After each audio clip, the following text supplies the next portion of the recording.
ఆ కుక్కపిల్ల ఆ గోడల మధ్య ఎలా ఇరుక్కుపోయిందో తెలియదు కానీ ఒక రోజంతా నరక యాతన అనుభవించింది. 10 రోజుల కుక్కకున తల్లికి దూరం కావడంతో రోదించింది. ఎట్టకేలకు కుక్కపిల్ల బాధను గమనించిన స్థానికులు stay animals foundation of India సంస్థకు సమాచారం ఇచ్చారు.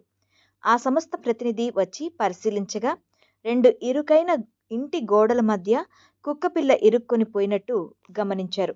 వెంటనే ఫైర్ డిపార్ట్మెంట్కు సమాచారం అందించారు.